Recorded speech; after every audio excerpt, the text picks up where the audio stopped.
Bonjour, nous sommes ravis de vous retrouver pour notre nouveau live Facebook, en espérant que tout le monde a effectué une bonne rentrée.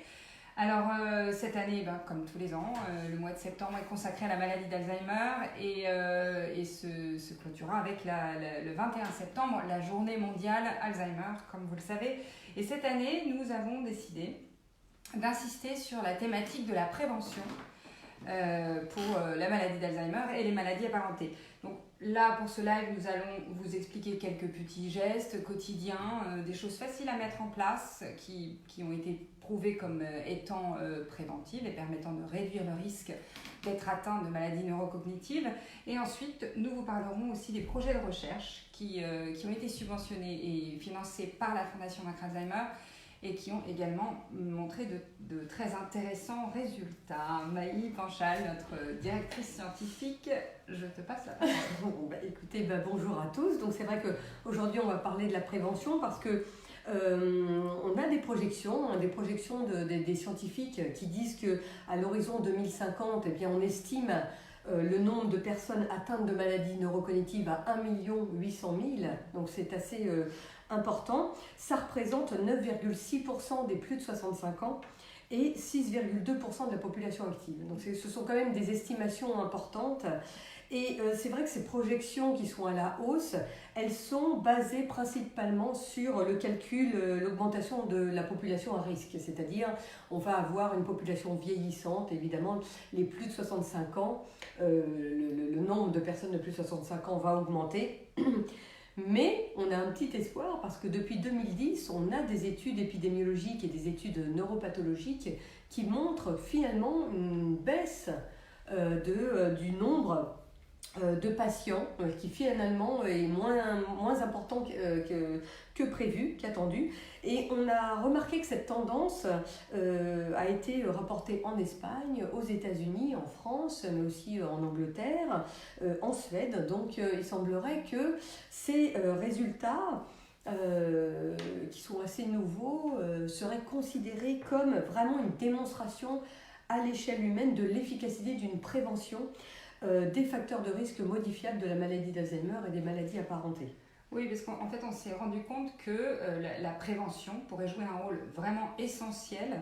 Les scientifiques ont estimé à 31,4% les cas de maladie d'Alzheimer en Europe qui pourraient être potentiellement évitables en mettant en place la réduction des facteurs de risque de la maladie d'Alzheimer et des maladies apparentées. Parmi eux, on peut noter le diabète, l'hypertension artérielle, l'obésité, le tabagisme, la dépression ou un bas niveau d'éducation. Tout à fait. Donc c'est vrai qu'on a des facteurs de risque non modifiables, comme l'âge ou la prédisposition génétique. Il y a des facteurs de risque génétiques, mais il y a quand même beaucoup de facteurs de risque modifiables, des petits gestes au quotidien qu'on peut mettre en place pour diminuer son risque de développer une maladie neurocognitive. Alors on a tout d'abord, comme tu disais Géraldine, on peut agir sur les facteurs de risque vasculaires, l'hypertension artérielle, le diabète, le tabac, l'obésité, la sédentarité, ce sont vraiment des facteurs de risque sur lesquels on peut agir. Et c'est le cumul de tous ces facteurs qui aura vraiment un réel impact sur le risque de développer une maladie neurocognitive. Donc en adoptant des attitudes, de bonnes attitudes, on va dire, on va pouvoir vraiment réduire ces facteurs de risque. Et à commencer par exemple par l'activité physique. C'est démontré que l'activité physique permet de réduire un grand nombre de facteurs de risque, notamment cardiovasculaires.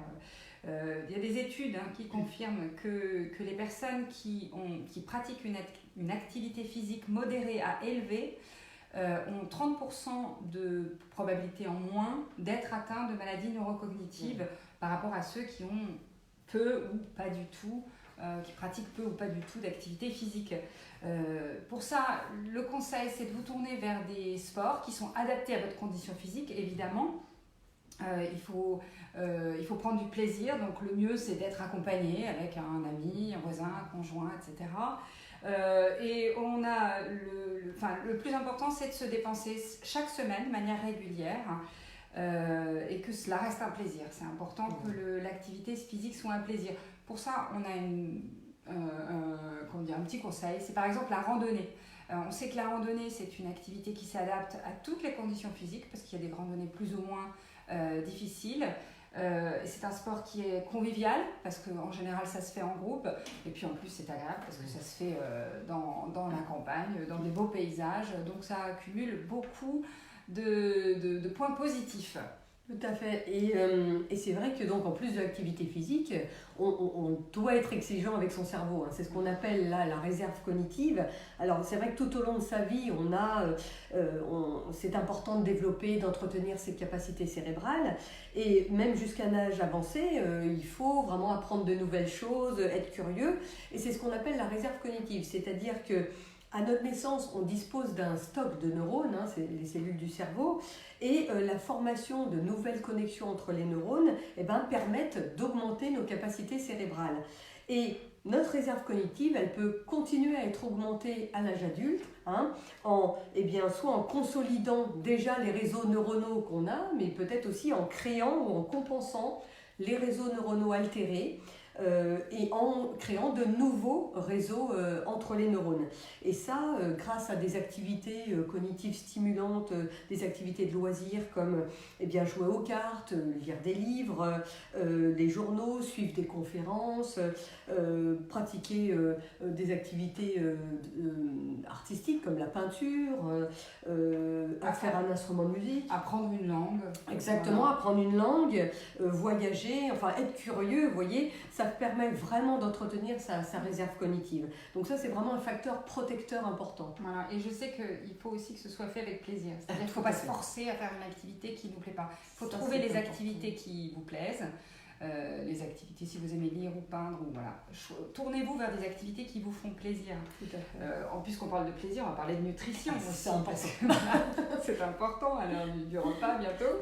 On sait aussi, il y a de très nombreuses études épidémiologiques qui ont démontré le lien entre une réduction des facteurs de risque et une nutrition, un régime, ce qu'on appelle le régime méditerranéen. Donc en effet, le fait de consommer davantage de fruits, de légumes verts, de légumineuses, de céréales, de limiter les apports, d'avoir un apport modéré de volaille, produits laitiers, poissons,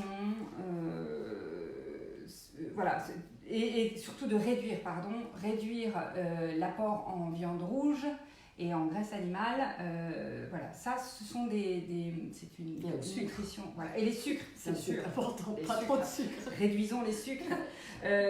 Donc, de mettre en place ce régime méditerranéen, il est prouvé que cela réduit les facteurs de risque. Et par exemple, à la place du beurre ou des graisses animales, on va privilégier l'huile d'olive ou ce genre de choses. Donc voilà, en fait, en gros, ces conseils de nutrition, ils reprennent grandement les recommandations nutritionnelles générales de santé publique. Donc il n'y a rien de nouveau, mais en fait c'est important parce que ça réduit les facteurs de risque de beaucoup de maladies. Les maladies neurocognitives, mais beaucoup d'autres aussi. Tout à fait. Et c'est vrai que l'alimentation c'est important, mais alors manger à plusieurs c'est encore mieux. Oui, hein. Donc c'est vrai que les liens sociaux c'est aussi important. On a vraiment besoin de contact et d'échanges dans le cercle familial, amical et relationnel. Ça, vraiment avoir une vie sociale, ça stimule votre cerveau et votre mémoire. Et plusieurs études vraiment ont montré que les personnes âgées ayant un bas niveau de participation sociale, des contacts sociaux peu fréquents, un sentiment de solitude, ils ont un risque vraiment plus élevé de développer une maladie d'Alzheimer ou une maladie apparentée. Donc recherchez vraiment des activités qui vous mettent en contact avec des personnes qui ont évidemment les mêmes centres d'intérêt que vous. Voyez vos amis, sortez ensemble, allez au théâtre, au spectacle, discutez-en ensuite, ça c'est vraiment important.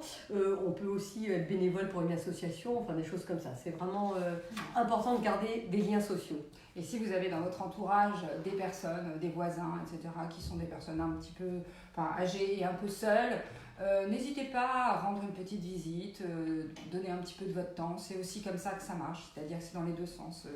Les personnes doivent aller vers les liens sociaux, mais aussi on peut faire tous un petit effort pour s'occuper de nos voisins, nos amis qui sont un peu esselés. tous ces conseils, toutes ces recommandations, elles sont, comme vous l'aurez compris, quand même scientifiquement prouvées. Et c'est grâce à la recherche qu'on a pu faire ces avancées-là et comprendre un certain nombre de liens entre la réduction des facteurs de risque et l'incidence de la maladie d'Alzheimer et des maladies neurocognitives. La Fondation Vaincre Alzheimer, depuis le début, depuis sa création, a toujours soutenu des projets de recherche qui portaient sur la prévention de la maladie d'Alzheimer et des maladies apparentées. Ça représente 69 chercheurs pour environ 800 000 euros. C'est un effort qui est important, mais qui est significatif surtout et qui donne de vrais espoirs. Alors, on sait que le premier axe de recherche qui ressort de ces études sur la prévention, c'est le fait d'agir sur les agents protecteurs pour prévenir la maladie d'Alzheimer. Alors, Maï, je vais te laisser nous présenter un certain nombre de projets qu'on a financés. Tout à fait, on a financé plusieurs projets et d'ailleurs plusieurs résultats ont été issus de ces projets pour identifier vraiment des agents donc protecteurs de ces maladies neurocognitives, notamment le projet de recherche du Dr Bloom, qui est chercheur à Lille, à l'INSERM, et qui a montré dans des modèles expérimentaux de la maladie d'Alzheimer que des molécules homologues à la caféine avaient des effets protecteurs sur le cerveau et notamment contre les lésions cérébrales de la maladie d'Alzheimer. Ces fameuses lésions cérébrales, vous savez, les dégénérescences neurofibrillaires et les plaques amyloïdes. Et l'équipe du Dr Bloom vraiment espère pouvoir développer un essai clinique pilote sur l'homme chez des patients atteints de maladie d'Alzheimer. Donc on espère que cela va se concrétiser. C'est une recherche qui est en cours et qui a été financée au départ par la Fondation Alzheimer et qui va se prolonger. Tout à fait. Il y a également le projet de recherche du docteur Bernadette Alincan, qui travaille à Paris et qui a montré dans des modèles expérimentaux qu'une nourriture supplémentée en citrulline, alors la citrulline c'est un acide aminé avec des propriétés oxydantes très importantes, et bien cette nourriture supplémentée en citrulline, elle provoque une diminution de la production de l'A-bêta. L'A-bêta, c'est la protéine qui est à l'origine des plaques amyloïdes, une des lésions cérébrales de la maladie d'Alzheimer. Et si ces résultats se confirment, eh bien, on peut imaginer une application en phase clinique rapidement, en fait, avec cet acide aminé citrulline. D'accord. On a également le projet de recherche du professeur Bart Stael, qui travaille à Lille, à l'INSERM, et qui a montré que dans des modèles expérimentaux de la maladie d'Alzheimer, il y avait une nourriture supplémentée en Sargassum fusiforme, qui est une algue brune, ayant des effets anti-athéroscléreux, connus normalement dans la médecine traditionnelle chinoise, et qui provoquerait dans ces modèles une amélioration de la mémoire à court terme, et qui réduit la quantité des dépôts amyloïdes de 81% dans la région de l'hippocampe, qui est une région cérébrale importante pour la mémoire et qui est souvent qui est touchée très tôt dans la maladie d'Alzheimer. Donc ces résultats, ils seraient dus à la présence d'un phytostérol précis qui est présent dans cette algue brune. Et c'est vraiment une étude innovante qui est la première à élucider en fait la question de l'utilisation des phytostérols dans une application d'un régime alimentaire protecteur de la maladie d'Alzheimer. Donc c'est assez innovant. Oui, c'est intéressant, d'autant que ça c'est le premier axe, mais il y a aussi un autre axe dans la recherche sur la prévention qui est le fait de mieux comprendre en fait, les facteurs de risque eux-mêmes pour développer de nouvelles stratégies de prévention. Tout à fait. Et c'est vrai, Gerline, que c'est très très complémentaire, agir sur des agents protecteurs, mais aussi essayer d'étudier les facteurs de risque et évidemment de mieux les comprendre pour les limiter.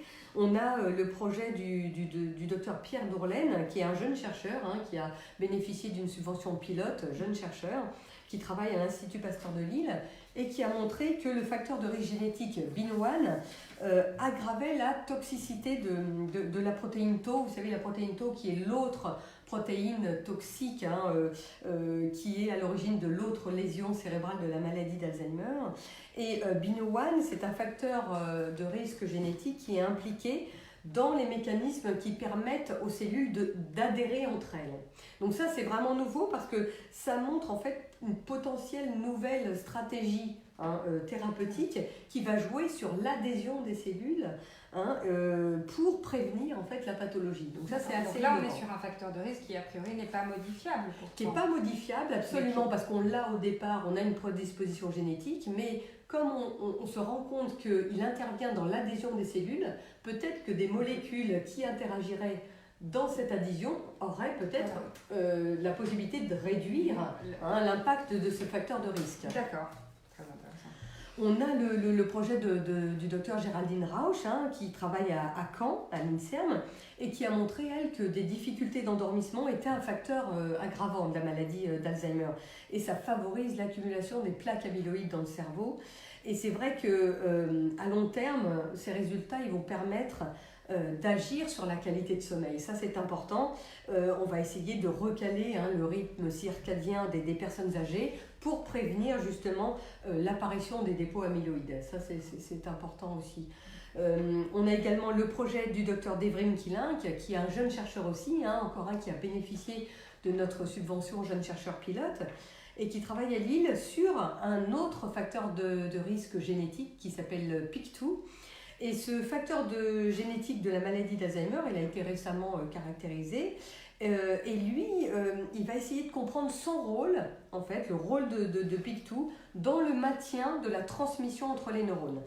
Donc ça, c'est important parce que c'est une nouvelle voie, peut-être aussi qui va proposer une nouvelle piste thérapeutique pour améliorer la transmission entre les neurones et du coup prévenir le déclin cognitif. Et là, il est actuellement financé par nous, donc on a dans notre programme Jeunes Chercheurs. Donc on attend des résultats finaux, mais c'est très encourageant. Comme on vous le disait, ces recherches, elles sont encourageantes, elles sont significatives, elles montrent des avancées, elles nous permettent de mieux lutter contre la maladie d'Alzheimer.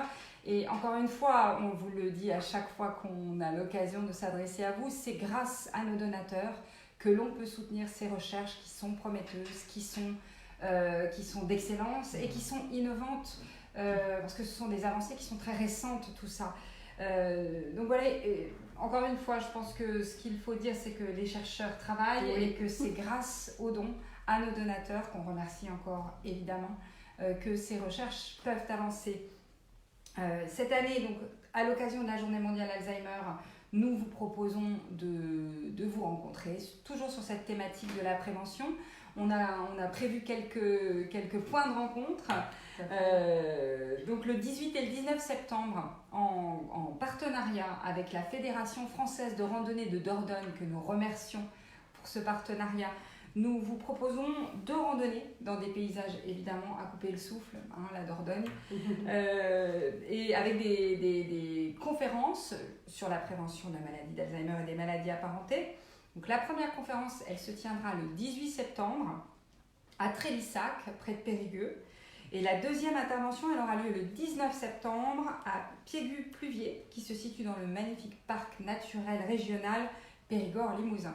Là, ça donne envie. Tout à fait. Voilà, et donc en fait, une rando santé suivra ou précédera les conférences.